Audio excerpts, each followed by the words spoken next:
बिस्मिल्लाहिर्रहमानिर्रहीम, अस्सलाम वालेकुम नाज़रीन। आप देख रहे हैं प्रोग्राम सिटी एट 10 और मैं हूं आपकी मेज़बान अन्ना यूसुफ। इस दुआ और इस उम्मीद के साथ कि अल्लाह ताला हम सब के लिए आसानियां पैदा करे और हमें आसानियां बांटने की तौफीक अता फरमाए। आज के शो का आगाज़ कर लेते हैं जी।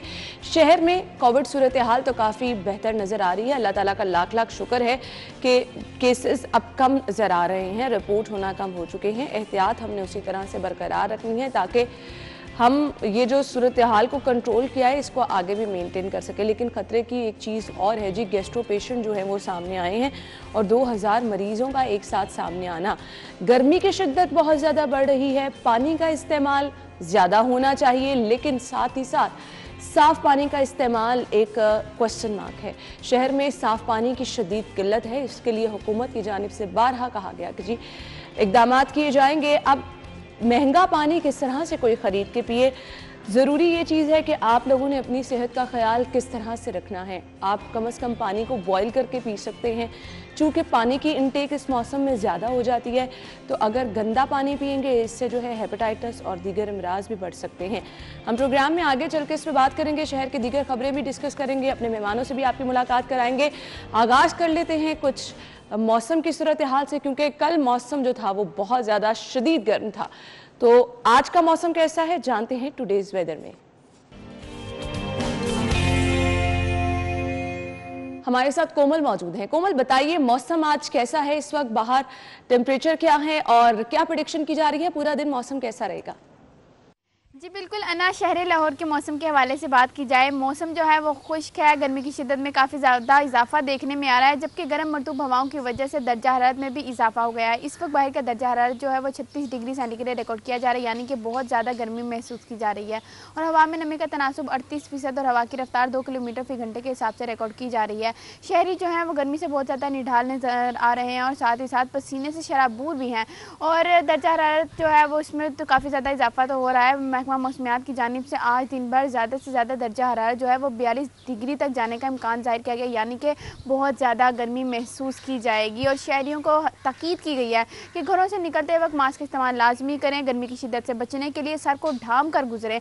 और साथ साथ ये भी बताती चलूँ कि दिन भर जो है वो मौसम इसी तरह गर्म रहेगा और हफ्तावार में भी मौसम इसी तरह जो है सूरज आंखें दिखाएगा, जिसकी वजह से गर्मी की शिद्दत में मज़ीद इजाफा होगा और टेम्परेचर जो है वो 43 डिग्री तक जाने का इम्कान जाहिर किया गया है।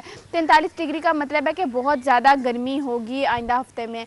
और एयर क्वालिटी इंडेक्स के हवाले से बात की जाए तो लाहौर का एयर क्वालिटी इंडेक्स जो है वो 148 रिकॉर्ड किया गया है, जबकि कायद-ए-आज़म इंडस्ट्रियल एरिया चूँकि फैक्ट्री एरिया है और फैक्ट्रियों से गंदा आलूदा धुआं जो है वो फ़िज़ा को भी आलूदा कर रहा है, इसलिए वहाँ का एयर क्वालिटी इंडेक्स 182 रिकॉर्ड किया गया है। वहाँ भी शहरियों को इसीलिए हिदायत की गई है कि मास्क का इस्तेमाल लाजमी। ठीक है जी कोमल, आपका बहुत शुक्रिया। मौसम की सूरत हाल से आपने हमें आगाह कर दिया है। अब हमने बढ़ना है जी शहर की सूरत हाल की तरफ, लेकिन मैक्सिमम टेम्परेचर आज बताया जैसे कोमल ने 42 तक जा सकता है और इस वक्त बाहर 36 टेम्परेचर है, तो आपने गर्मी की शिद्दत से अपने आप को महफूज रखना है। गैर ज़रूरी तौर पर अगर आप घर से नहीं निकलेंगे गर्मी की शिद्दत से भी महफूज रहेंगे। और जिस तरह से हमने स्टार्ट में कहा कि कोरोना अभी ख़त्म नहीं हुआ है, हमने अपनी एहतियात उसी तरह से जारी रखनी है। टॉप स्टोरीज की तरफ बढ़ते हैं। आज की पहली खबर लीड स्टोरी क्या है जी, डेली सिटी 42 की। शहर में गैस्ट्रो वबा फूट पड़ी, 2000 मरीज सामने आ गए।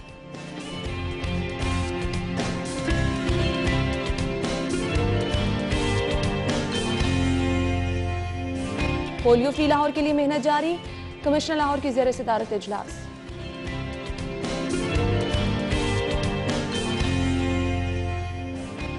शहर में 35 सेल्फी पॉइंट्स बनाने का फैसला, 1.5 अरब 29 सड़कों की तामीर और बहाली का भी मंसूबा। और मिलों को मरहलावार बंद करने का प्लान तरतीब, आटे के 20 किलो थैले की कीमत पर 60 रुपए तक इजाफा। जी तो नाज़रीन, ये हैं हमारी आज की टॉप स्टोरीज। इन खबरों को हम डिटेल में डिस्कस कर लेते हैं। स्टूडियो में हमारे साथ हमारे सीनियर रिपोर्टर दुर्रे नायाब मौजूद हैं। अस्सलाम वालेकुम दुर्रे नायाब, क्या हाल चाल है आपके? दुर्रे नायाब, मैं स्टार्ट कर लेती हूँ कि गर्मी की शिद्दत बढ़ रही है और जैसे कि मैंने स्टार्ट में कहा कि हम पानी का इस्तेमाल करें। हम अपनी लीड स्टोरी की तरफ जाएंगे, इससे रिलेट भी कर रही है। पानी का इस्तेमाल ज़्यादा बढ़ जाता है और लोग कॉम्प्रोमाइज़ कर लेते हैं। अब हर कोई जो है वो बॉटल्स का पानी ख़रीदना अफोर्ड नहीं कर सकता।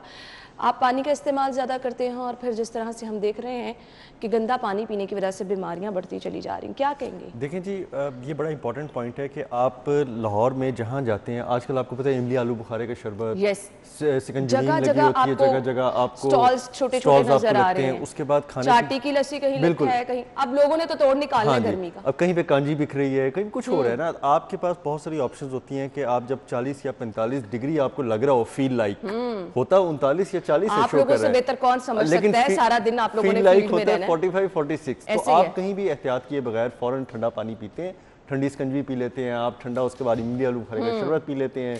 और ये जो आजकल बहुत ज़्यादा हमारे जो आम तौर पर रूह अफ़ज़ा और इस तरह के जो शरबत मिल रहे हैं जिसमें स्क्रीन भी मिक्स होती है, जिसके अंदर मुज़र सेहत केमिकल्स भी मौजूद होने का इंकशाफ होता है, जो आपको जगह जगह मिलते हैं, आपको इससे अवॉइड करना चाहिए।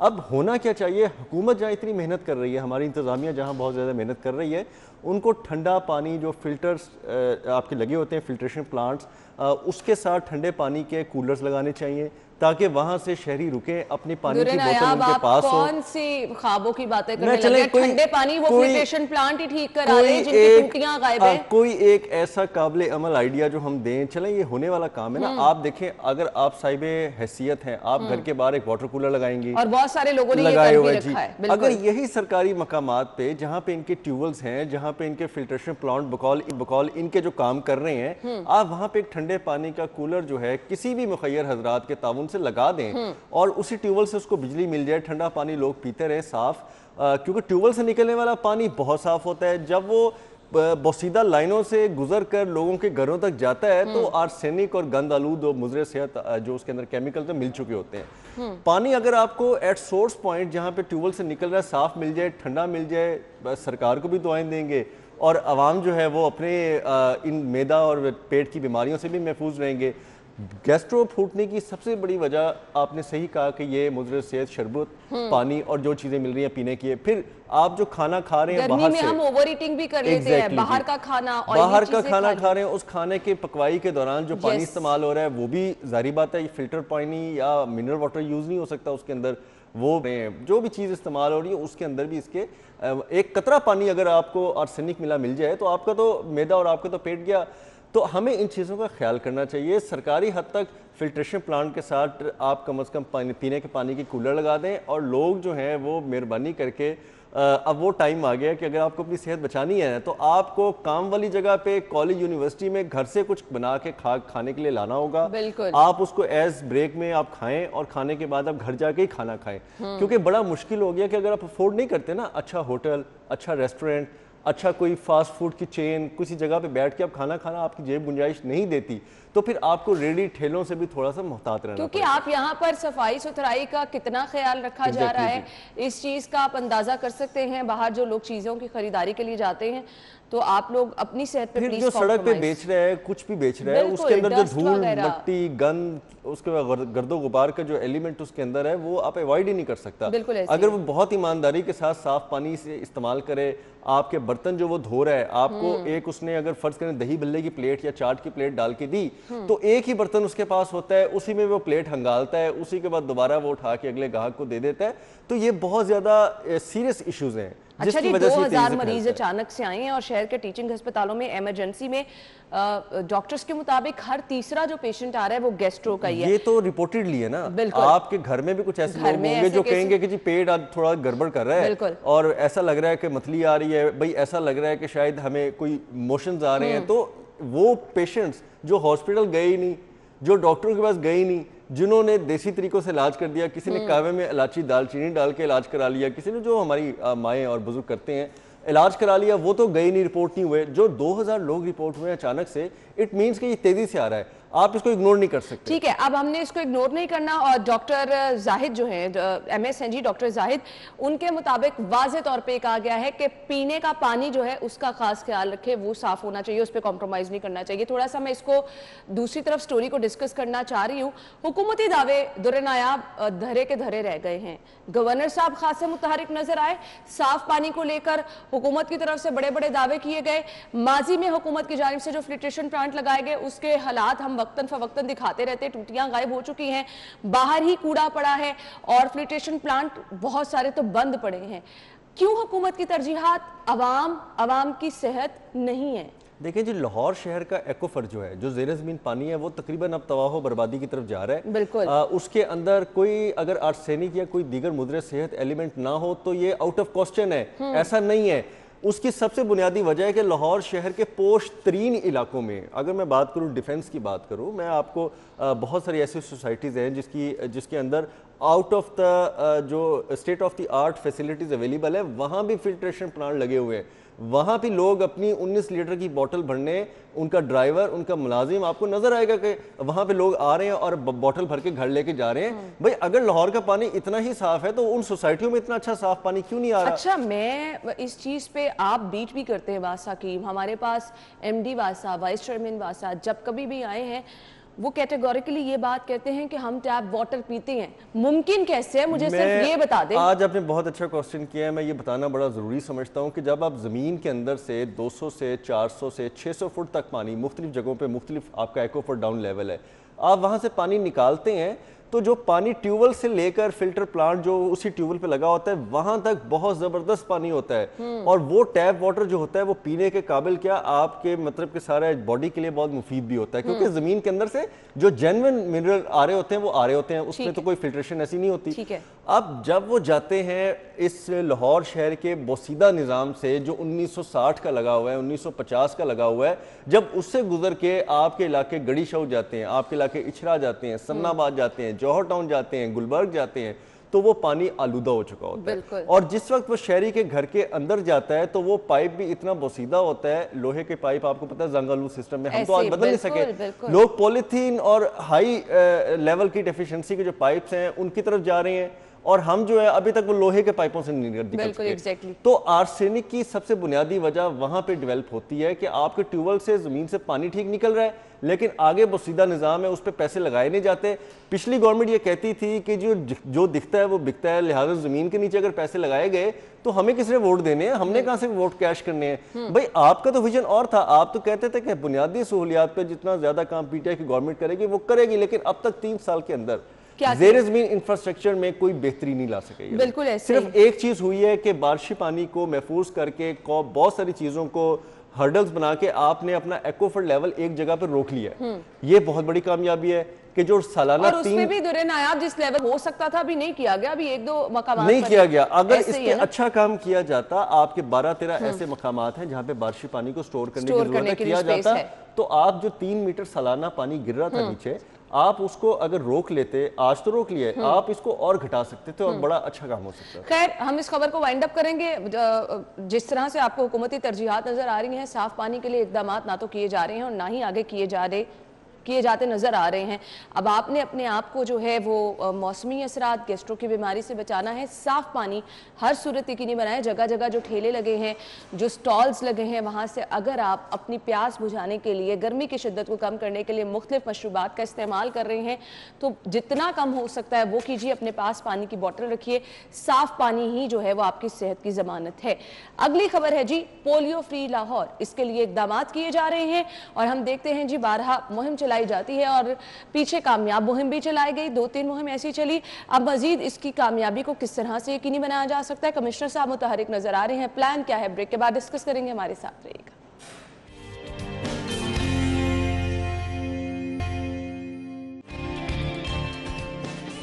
ब्रेक के बाद आपको एक बार फिर से खुशामदीद कहेंगे। खबर है जी कैप्टन रिटायर्ड मोहम्मद उस्मान की ज़ेर सदारत इंसदाद पोलियो के हवाले से इजलास हुआ है। इजलास में पोलियो डेटा में फ़र्क आने पर टीमों के खिलाफ सख्त कार्रवाई के अहकाम जारी किए गए हैं। कमिश्नर साहब खासे मुतहरिक हैं और इस पर कॉम्प्रोमाइज़ भी नहीं कर रहे हैं। हमने पिछली दोनों मुहिम देखी जिसके कुछ नताइज हमें बेहतर हासिल हुए। अब कमिश्नर साहब के मुतहरिक होने से हम उम्मीद कर रहे हैं कि लाहौर पोलियो फ्री हो जाएगा। देखिए जी, कैप्टन साहब तो ऑलवेज कैप्टन है, आपको पता है। और जिस तरह समझा जा रहा था कि हेल्थ से आके वो कमिश्नर जब लाहौर लगाए गए तो इंतजामिया को किस तरह से वो लीड करेंगे, लेकिन मैं समझता हूँ कि अल्लाह ने मेहरबानी की कि उन्होंने ये मुश्किल वक्त में जब कोरोना बहुत ज़्यादा पीक पे पहुँच चुका था, हमारे हमसाए मुल्क में जो है वो एक अंधेर नगरी और तूफानी सूरत हाल थी कि कोरोना की वजह से जो मेडिकल फैसिलिटीज़ की लैक ऑफ फैसिलिटीज़ थी वहाँ पर ज़्यादा देखी जाती थी। लेकिन कैप्टन उस्मान साहब ने दिन रात एफर्ट करके अपनी इंतजामिया के साथ मिल के, जो पूरी एडमिनिस्ट्रेशन उनके पूरे पास, रमजान हमने देखा पूरा कितने वो रमजान हमने मुतहर्रिक देखा कि रहे हैं। उन्होंने काम किया और हॉस्पिटलों में लोगों के साथ मैनेज करके सब कुछ किया। उसके बाद कोरोना की वैक्सीनेशन को जितनी तेज़ी के साथ बतौर तरसीली निज़ाम में उन्होंने लोगों को इंजेक्ट करवाया है ना, तो ये उन्हीं का कमाल है। और अब देखिए हेल्थ डिपार्टमेंट में जिस तरह की मिसमैनेजमेंट आ रही है, मैं सिर्फ इसको लिंक इसलिए कर रहा हूँ कि अगर बंदा हिम्मत करे तो वो बहुत कुछ कर सकता है। आप अच्छी तरह से प्लान करके चीजों को बार-बार उस पे अपडेट लेके फॉलो अप लेके, आपने डिप्टी कमिश्नर बतौर पोलियो फ्री लाहौर को बनाया और ये सहरा भी उनके सर जाता है कि कई सालों बाद लाहौर को, जब वो डिप्टी कमिश्नर थे, डीसीओ थे उस वक्त होते थे, तो लाहौर को पोलियो फ्री डिक्लेयर किया गया और आज तक उसके सम्राट जो है ना हमें मिल रहे हैं। बीच में कुछ अरसा आया और सालिया सईद साहिबा डीसी आई, तो उस वक्त इस पोलियो मुहिम को काफी धचका लगा, डेंगू मुहिम को काफी धचका लगा और हम इसको पॉइंट आउट करते थे तो वो नागवारी ज़ाहिर बात इंतजामिया को होती थी। उसके बाद फिर रजीम चेंज हुई, डिप्टी कमिश्नर मुदस्सर रियाज मलिक साहब आ गए, कमिश्नर कैप्टन उस्मान आ गए, दोबारा एफर्ट स्टार्ट हुई और अभी उन्हीं चीज़ों पे वो वापस आ रहे हैं जिन चीज़ों पे उन्होंने हमेशा जोर दिया, एज डीसीओ काम किया। डेंगू हो गया, पोलियो हो गया, आपकी डेंगू सर्वेलेंस होगी लाहौर शहर के अंदर, तजावजात पे, रेवेन्यू के मसाइल पर जो मामलात थे उन्होंने, और मैंने उनको एक चीज़ और भी देखी है कि वो जितनी ईमानदारी के साथ कोर्ट लगाते हैं, अपने कमिश्नर की पूरी एक अदालत चलाते हैं, लोगों के रेवेन्यू के साल हर साल के मसाइल जो फंसे हुए हैं उनको सुनते हैं, वो भी एक पैकअप अपना जो पाइलअप केसेस का एक मैं कहता हूँ कि ढेर लगा हुआ था वो भी निकल रहा है। तो लिहाजा ये उनकी विल तो क्लियर हो गई कि उनकी विल है। अब प्लान ऑफ एक्शन क्या होगा, किस तरह से पोलियो को आप मुहिम को कामयाब बनाएंगे और आप एक पोलियो मुहिम लॉन्च करके दोबारा से कोशिश करेंगे, क्योंकि इंसान की अफसाइश का जो अमल है बहुत तेजी से हो रहा होता है। जरूरी नहीं है कि 5 साल पहले जो डिप्टी कमिश्नर डीसीओ बतौर अपना काम कर रहे थे तो उसके दौरान अब छोटे बच्चे पैदा नहीं हुए होंगे, जाहिर बात है उनकी भी एक बहुत बड़ी तादाद लाहौर शहर में पैदा हो गई होगी, उसके दौरान बहुत सारी खामियां रह गई होंगी, किसी ने पोलियो कतरों पर तवज्जो नहीं उस तरह से दी, वो भी अब कवर करना होगी। जिन लोगों तक पोलियो टीमों की रसाई नहीं हो सकी, अनफॉर्चुनेट, आपको पता है फंड्स के इशू थे और पोलियो के वर्कर्स जो है बेचारे उनको तनख्वाही नहीं मिल रही थी और वहाँ पे एक डिस्कनेक्टिविटी का अमल हुआ और पोलियो के जो लोग हैं वो टीमों में अपना काम छोड़ के चले गए। वो भी आपको एक गैप कवर करना होगा। तमाम तर टीमों को मुतहर्रिक करके उनके इंसेंटिव्स को बढ़ा के पूरी ईमानदारी के साथ उनको टीम में आप छोड़ें शहर में, आप फिर रिजल्ट देखें। 100% पोलियो फ्री ड्राइव की तरफ जाना होगा और यही कैप्टन उस्मान साहब का प्लान ऑफ एक्शन है कि जब हमने 100% एक ड्राइव थ्रू कर दी तो दो चीजें, एक तो आपको गैप नहीं आने देना इन चीजों में, आप जो मुहिम चला रहे हैं, सेकेंडली आपको इसका फॉलो अप लेते रहना है, आपको इंश्योर करना है कि कौन फेक रिपोर्टिंग कर रहा है, बिल्कुल, कौन जो है वो फजिंग कर रहा है, आपका डेटा कलेक्टिंग का जो सिस्टम है ना, कम से कम वो जो है आपके पास साफ शफाफ। आपको एक टीम चलानी है पोलियो के लिए और एक ऐसी टीम है जो उन टीमों पे नजर रखेगी कि ठीक है जी वो गए, एक मोहल्ले में गए, एक गली में गए, रैंडम आपको चेकिंग करनी पड़ेगी, उनकी जो ड्यूटीज थी उन्होंने वो पूरी की भी है। अगर वो रिपोर्ट करें जी कि हमने रावी टाउन के तमाम यूनियन काउंसिल्स में हमने तमाम तर वैक्सीनेशन का अमल मुकम्मल कर दिया है, पोलियो के कतरे पिला दिए हैं, तो एक टीम रैंडम चेक करे जाके कि जी कोई टीम आई, अच्छा हुआ, फिर इसको क्रॉस चेक करने से फायदा ये होगा कि जो उन्होंने रिपोर्ट की होगी घर बैठ के, फर्ज करें उनकी बदनीयती पे मबनी होगी, वो रिपोर्ट पकड़ी जाएगी और फिर फॉलो अप के तौर पे कमिश्नर साहब खुद भी मुतहर्रिक है। कल भी आपको पता है वो डेंगू के लिए खुद एक मोहल्लों में, गली मोहल्लों में, आपने डेंगू का जिक्र कर लिया, शहर में 22 मरीज जो हैं वो डेंगू के आए हैं। निश्तर और अजीज भट्टी टाउन जो है हॉटस्पॉट एरिया है, तो इनमें क्या कोई प्लानिंग शहर के बाकी हिस्सों से चेंज की गई है? नहीं, ये हमारे दोनों शहर के ऐसे हिस्से हैं जो हमेशा से निगलेक्ट और अबतर सूरत हाल में है। अजीज भट्टी टाउन के अंदर सीवरेज के बड़े मसले हैं, अजीज भट्टी टाउन के अंदर पानी के बड़े मसले हैं, अजीज भट्टी टाउन के अंदर टूटी सड़कें हैं, तजावजात हैं और जाहिर बात है वहाँ पे जब ऐसी सूरत हाल होगी तो लोग जाने से कतराते हैं और लोग इग्नोर करते हैं कि हमें उन इलाकों में ना जाना पड़े। इसी तरह आप यहाँ फिरोजपुर रोड से आगे निश्तर की तरफ चले जाएं, आप योहानाबाद को देख लें, आप निश्तर कॉलोनी को देख लें, उसके बाद आप चले जाएं अगर काना की तरफ, तो ये तमाम निश्तर रोड के वो इलाके जो नेग्लेक्टेड एरिया हैं, जहाँ पे सीवरेज का सिस्टम भी मौजूद नहीं है,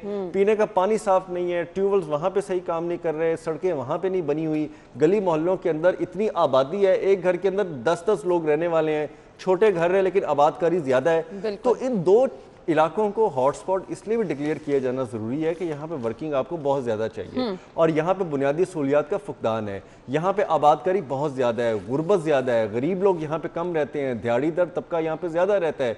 तो इन चीज़ों को फोकस करना बहुत ज़रूरी है। माजी में हमने इन दोनों इलाकों को हमेशा इग्नोर किया हर तरह से, जिस तरह मैंने गिनाया, पानी का मसले हैं, सड़कों के मसले हैं, सीवेज के मसले हैं, तजावज़ात के मसले हैं, उनको बुनियादी सहूलियात के लिए वहाँ पर रहन सहन के लिए कोई सहूलत मुयसर नहीं है, पार्क नहीं है। अगर बात करने पर जाए तो घंटा भर इसी बात पर लग जाएगा। अब ऐसे इलाकों को फोकस करना सबसे ज़्यादा ज़रूरी है। आपने ग्रिप किया, कमांड की, आपने जौहर टाउन में ग्रिप की, कमांड की, प्राइवेट सोसाइटीज़ में ग्रिप किया, कमांड की, आपने अंदरून शहर के बहुत सारे इलाकों में कमांड कर ली, आपने गुलबर्ग जैसे इलाकों के अंदर कमांड कर ली, लेकिन अब आपको अपने पेरीफेरीज के एरियाज़ में, आपको सबर्ब्स के एरियाज़ में जाना होगा, वहाँ पे मेहनत करनी होगी, वो अभी भी निगलेक्टेड है। अच्छा दुर्निया, मुझे ये बताइएगा, कमिश्नर साहब कैप्टन उस्मान साहब जब डीसी थे तो डेंगू के खिलाफ जो मुहिम थी, मुझे याद है कि कब्रिस्तानों में भी जाकर चेकिंग की जा रही थी, इसके साथ साथ बुलंद इमारतों में, छतों पर जाकर, टायर शॉप्स में जाकर। अभी सर्वेलेंस का मुझे वो वाला निज़ाम नज़र नहीं आ रहा। ऐसा है कि नहीं, कल से उन्होंने किया है, मैं कल खबरों में ही देख रहा था अपने के कमिश्नर साहब जो है बड़े मुतहर्रिक नज़र आए हैं और जाके उन्होंने अंदरून शहर के साथ ख़ास तौर पे अपने ऑफिस के साथ जो आबादियां हैं, सबसे पहले घर से बुनियाद रखी है उन्होंने। अपना ऑफिस जहाँ पे उनका देव समाज रोड पे है, उसके साथ अगर बात की जाए तो समनाबाद के इलाके लगते हैं, कृष्ण नगर के इलाके लगते हैं, बहुत सारे ऐसे तंग तारीख गलियां हैं, उसके अंदर वो फिरते रहे हैं कल। और डिप्टी कमिश्नर साहब को साथ लेके वही वर्किंग कराई है जो बतौर डीसीओ वो खुद करते थे, कि उसी तरह वो घरों में गए, वहाँ पे उन्होंने गमले चेक किए, कूलर चेक किए। हैं तो वो छोटे काम, लेकिन हैं बड़े इंपॉर्टेंट काम, बहुत आप इसको इग्नोर नहीं कर सकते। आप ये नहीं सोच सकते कि जी मैं कमिश्नर हूँ, मैंने टाई और सूट पहना हुआ है तो जनाब अब तो मैं कोई काम नहीं करूंगा ना, मैं तो जबरदस्त एक 2000 सीसी गाड़ी से उतर रहा हूँ, पीछे पुलिस है, स्क्वाड है, आपको ये काम करने पड़ेंगे। आपकी जॉब डिस्क्रिप्शन के साथ पूरी ईमानदारी के साथ आपको ये अंजामदही करनी पड़ेगी।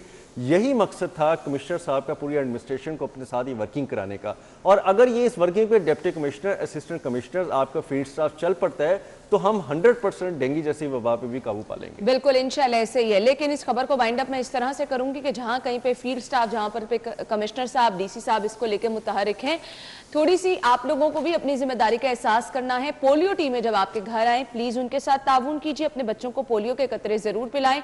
डेंगू के हवाले से जो गाइडलाइन जारी की जाती है कि घरों में आपने पानी जमा नहीं होने देना, तो प्लीज इस पर आप भी ख्याल रखें, क्योंकि अल्टीमेट सेहत के लिए सब कुछ किया जा रहा है। आटे की कीमत में इजाफे की हमने बात करनी है। 20 किलो के थैले की कीमत पर 60 रुपए तक इजाफा होगा। मिलों को मरहलावार बंद करने का प्लान तरतीब दिया है। क्यों तरतीब दिया गया है ये प्लान, बात करते हैं इस पर। ब्रेक के बाद आपको ज्वाइन करते हैं, हमारे साथ रहिए।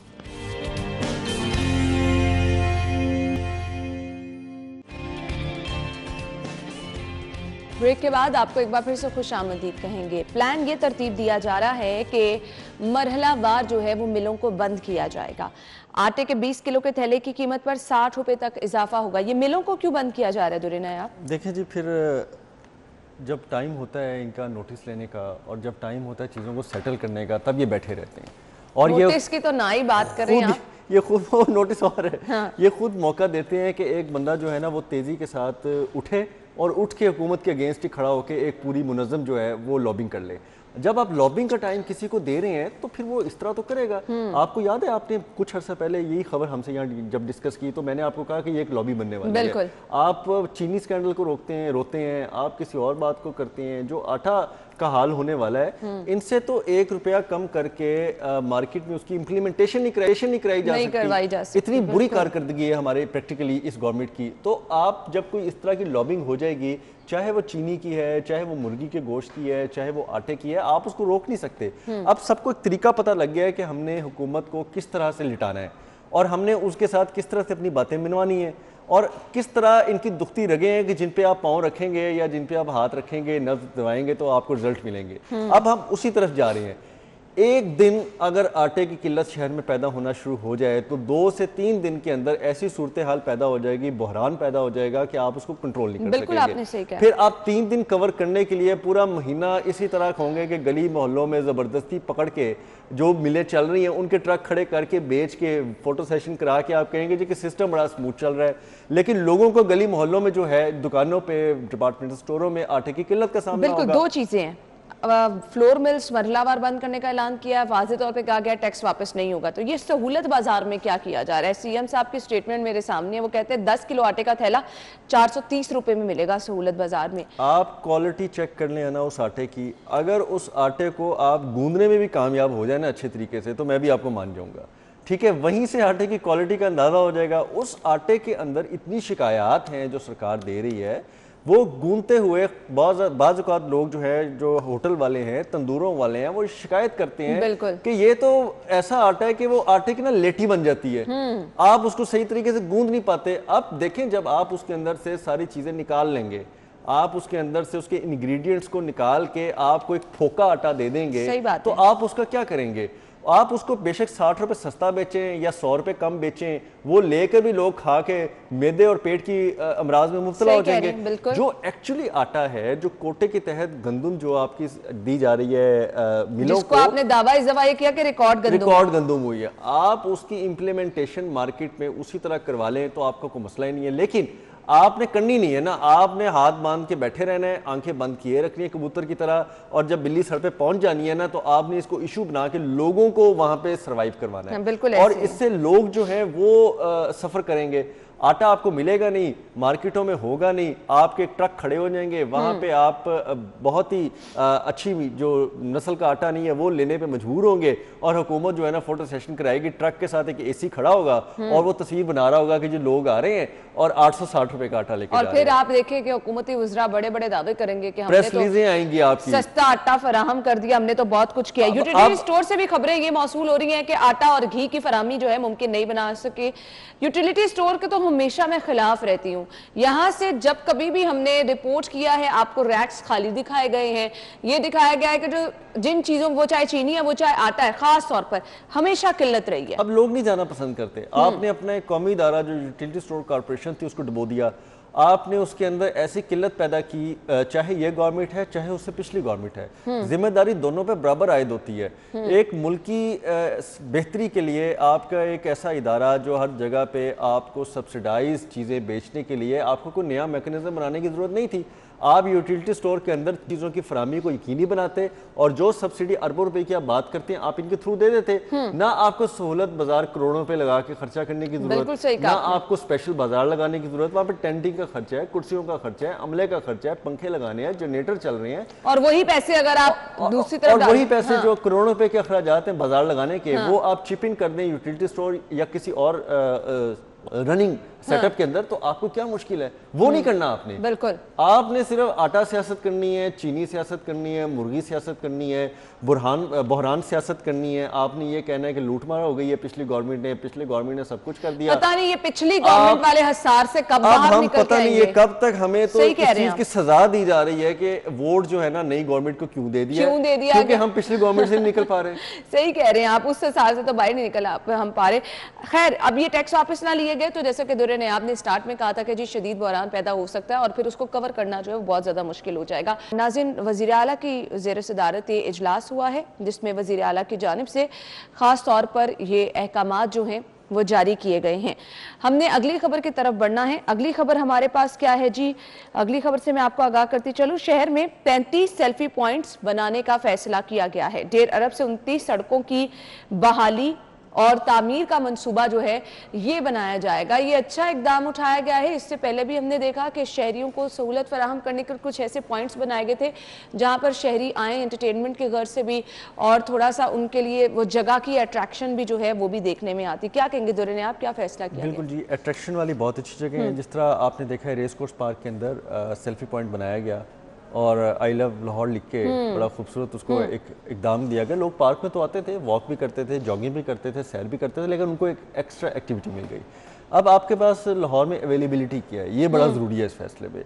क्या आपके पास कोई खूबसूरत मोनूमेंट्स मौजूद हैं? क्या आपके पास कोई स्टैचूज चौक चौराहों पे मौजूद हैं? क्या आपके पास कोई अट्रैक्शन पे बेंच बैठने को किसी चौक में मौजूद है जहाँ बैठ के लोग सेल्फी ले लें, किसी स्टैचू के आगे खड़े होकर सेल्फी ले लें? किसी भी, जिस तरह मैं माल रोड की बात करूँ, बहुत कदीम स्टैचूज मौजूद हैं। आपने देखा होगा कि अगर फैशन स्कूल डिज़ाइन का जो पंजाब यूनिवर्सिटी का है उसके MCA के अपोजिट वहाँ पे स्टैचूज हैं, वहाँ पे तोपें एक पुरानी दौर की रखी हुई हैं। उसके बाद उस चौक के अंदर आपने खूबसूरत छोटे छोटे घर बना के एक टर्किश स्टाइल का मोनूमेंट बनाया हुआ है।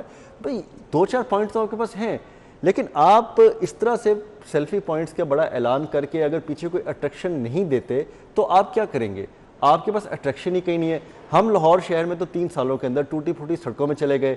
अब 2 लाहौर के जो मेगा प्रोजेक्ट्स 3 स्टार्ट हुए हैं उसकी हालत देख लें, हम तो हर वक्त ट्रैफिक में फंसे रहेंगे। गर्मी इतनी ज़्यादा है कि बाल उड़े होंगे, कपड़े भीगे होंगे और पसीनों में खड़े होकर टूटी सड़कों पे टूटे बेंचों में बैठे होंगे। तो आने वाले शो में इंशाल्लाह हम इसको डिस्कस भी करेंगे अपने नाज़रीन के साथ। नाज़रीन फिलहाल हम एक ब्रेक लेते हैं, ब्रेक के बाद आपको शो में ज्वाइन करेंगे हमारे साथ। ब्रेक के बाद प्रोग्राम में आपको एक बार फिर से खुशामदीद कहेंगे। प्रोग्राम के इस हिस्से में हम ख़ास तौर पर शुगर पेशेंट्स जो कि परेशान रहते हैं कि इलाज किस तरह से कराएं, और फिर सबसे ज़्यादा परेशानी होती है कि उनको लगता है कि जी कोई इलाज ही नहीं है, सिर्फ परहेज़ से ही इसको जो है परहेज़ तो करना चाहिए, लेकिन कुछ लोगों के लिए बहुत ज़्यादा मुश्किल हो जाता है। तो मौसर इलाज जो हमारे पास आज मौजूद है जिसको हम डिस्कस करने वाले हैं वो भी, और फिर कुछ हमने ग़िज़ाई सप्लीमेंट्स पर भी बात करनी है। तो आगाज़ कर लेते हैं आज के टॉपिक का बाकायदा। स्टूडियो में हमारे साथ जो हमारी मेहमान मौजूद है, तारुफ आपके साथ कराना चाहूँगी। बिजनेस डेवलपमेंट हेड हैं हाइबियोटिक्स हेल्थ केयर की।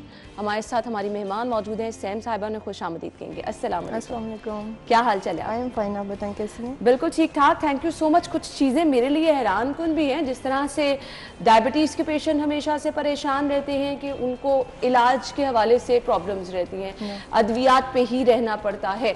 और फिर जो अभी हम डिस्कस कर रहे थे ब्रेक पे, आपने जो तरीका इलाज, आप जो मेडिसिन रिकमेंड कर रही हैं ज़बरदस्त हैं, और वाइटामिन और मिनरल्स का इस्तेमाल करके जो है ये मेडिसिन तैयार की गई हैं। इस पर भी हम आएंगे।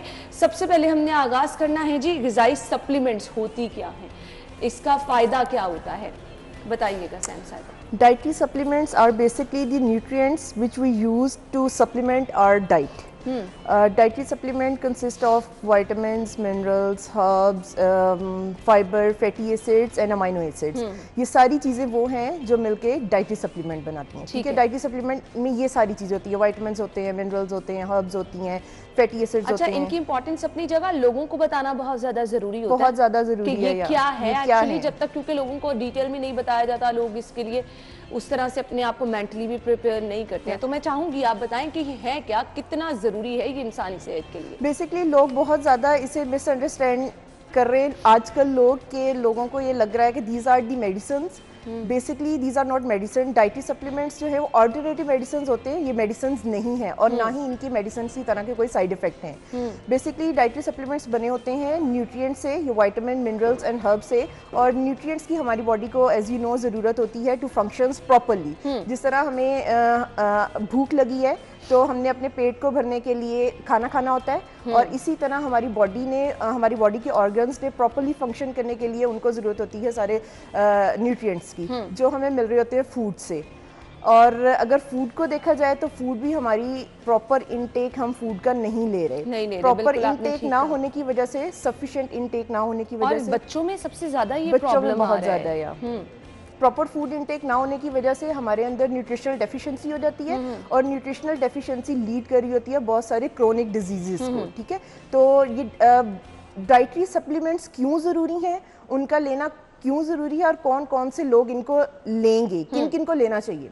अच्छा, बहुत सारे लोग जो डू यू थिंक कि ये अगर हमारी फूड हम प्रॉपर नहीं ले पा रहे, इनटेक नहीं है, तो ये उनका जबरदस्त ऑल्टरनेट है? या बिल्कुल है। सही, वो इस तरह से कि अब देखिए हम जो डाइट ले रहे हैं, एक तो ये कि हम इनसफिशिएंट डाइट ले रहे हैं, उतनी जितनी हमारी विटामिन्स एंड मिनरल्स की जितनी हमारी डेली रिक्वायरमेंट है हम वो पूरी नहीं कर पा रहे थ्रू आवर फूड। ठीक है, और कुछ लोगों का ऐसा फील हो रहा है कि यार they are getting healthy diet, और वो बहुत ज़्यादा अच्छा फूड ले रहे हैं, वो ले रहे हैं वेजिटेबल्स ले रहे हैं, वो फ्रूट्स ले रहे हैं, और उनको डाइटरी सप्लीमेंट की बिल्कुल भी जरूरत नहीं है। हम में से बहुत सारे लोग ऐसे भी समझते हैं ना कि we are taking healthy diet, और हम तो ऑलरेडी अच्छा खा रहे हैं। अब वो खाना आपके लिए किस हद तक सेहतमंद है, उसमें वो तमाम चीजें हैं। लोग ऐसे ही कर रहे हैं, लोगों को ऐसा लगता है कि हम फ्रूट्स ले रहे हैं, हम वेजिटेबल्स ले रहे हैं, हम सारी चीजें ले रहे हैं, तो हमें डाइटरी सप्लीमेंट्स की जरूरत नहीं है। लोगों को ऐसा लगता है कि डाइटरी सप्लीमेंट सिर्फ उन लोगों की जरूरत है जो ऑलरेडी डिजीज्ड पर्सन है, जो ऑलरेडी बहुत ज्यादा लीन कमजोर से नजर आ रहे हैं, उनको जरूरत है। हालांकि ऐसा नहीं है,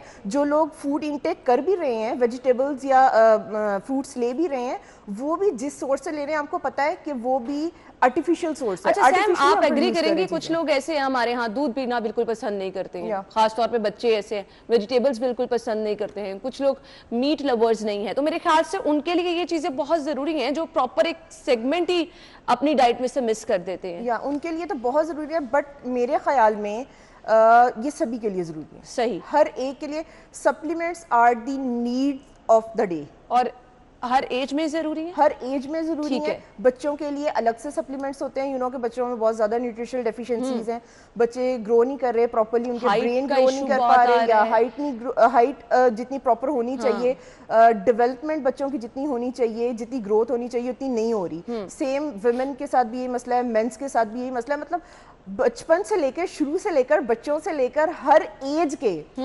ओल्डर्स तक, हर एज के बंदे को डाइटरी सप्लीमेंट की जरूरत है। ठीक है, इनका क्या रोल है? अपनी डाइट के साथ आपने इसको किस तरह से लेके चलना है, ये थोड़ा सा बता दीजिए। डाइट आपने जैसे ले रहे हैं, जो भी चीजें आपकी इनटेक कर रहे हैं, डेली वो करें, प्लस आप साथ ले। अब देखें कि अगर हम बात कर लें बोन्स हेल्थ की, बोन्स हेल्थ के लिए हमें ज़रूरत होती है कैल्शियम की, विटामिन डी की। कैल्शियम एंड विटामिन डी हमें मिल रहा होता है दूध से मिल रहा होता है, दही से मिल रहा होता है, सनलाइट से मिल रहा होता है। ये तीनों चीज़ें हम प्रॉपरली वो नहीं इनटेक कर रहे हैं इन तीनों चीज़ों का, तो हमें चाहिए थ्रू सप्लीमेंट्स। तो हमें बोन्स एंड जॉइंट्स हेल्थ के लिए हमें कैल्शियम एंड विटामिन डी के सप्लीमेंट्स चाहिए। इम्यूनिटी को स्ट्रॉन्ग करने के लिए हमें विटामिन सी के सप्लीमेंट्स चाहिए। हमें अपनी फूड को एनर्जी में कन्वर्ट करने के लिए तमाम बी विटामिन्स चाहिए।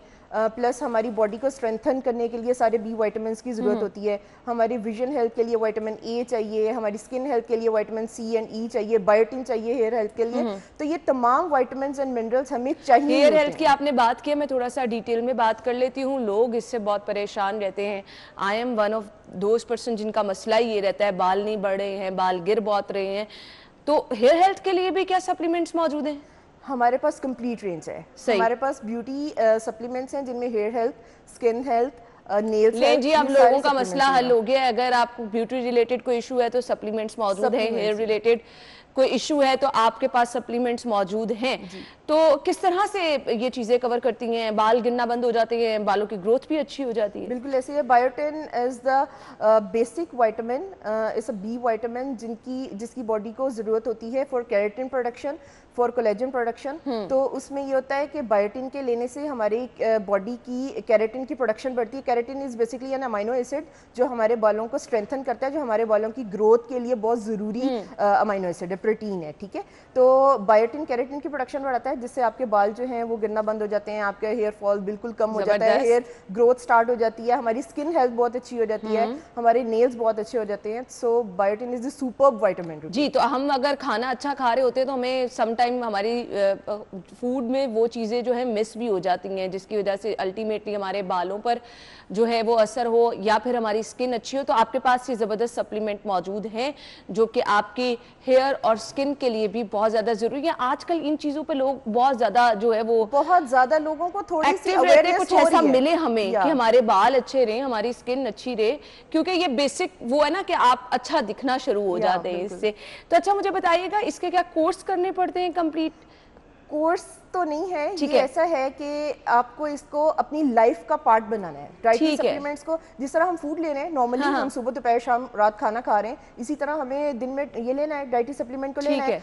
फूड एक अलग से रोल प्ले कर रही है हमारी लाइफ में, और डाइटरी सप्लीमेंट्स एडिशनल प्ले कर रहे हैं। ठीक हो गया। और ये बहुत जरूरी है, बिकॉज ये medicine, these are not medicine. मैं बार बार ये कह रही हूँ कि लोगों को यही लगता है कि मेडिसिन हैं और इनके साइड इफेक्ट होंगे, ऐसा कुछ भी नहीं है। ये डाइटरी सप्लीमेंट्स हैं और ये तमाम इनके अंदर वो तमाम न्यूट्रिएंट्स होते हैं जिनकी हमारी बॉडी को फंक्शंस करने। अच्छा, अब मैं हेयर और स्किन की तो हमने बात कर ली। नॉर्मली जो लोगों में छोटे छोटे मसाइल हैं कि लोग कहते हैं जी बॉडी में पेन रहता है, थकावट सी फील होती है, या फिर बंदा थक जल्दी जाता है, लेजी सा रहता है, ये सब चीजें इसको कवर कर रही हैं डाइटरी सप्लीमेंट? मल्टी विटामिन्स हैं उनके। ठीक है, मल्टी विटामिन्स हैं। मल्टी विटामिन्स में तमाम वो विटामिन्स, हड्डियों का प्रॉब्लम है, कमर में दर्द है, हम कम एज में भी लोगों को देख रहे हैं ये इश्यूज हैं। ये सारी सिम्टम्स ओवरकम करती हैं मल्टी विटामिन्स। ठीक है। So we have the multi vitamins for females, we have the multi vitamin for kids, for men. तो तीनों के लिए अलग अलग से उनकी नीड्स के अकॉर्डिंगली डिजाइन किए हुए मल्टी विटामिन्स हैं। सो फीमेल्स अपने सेगमेंट के यूज करें, मेल अपने सेगमेंट के यूज करें, और किड्स जो है अपनी डोमेन। लेकिन इसके लिए आपको प्रॉपर रिकमेंडेशन चाहिए, आपको प्रॉपर गाइडेंस चाहिए, जिसके बाद आप ये इस्तेमाल कर सकते हैं।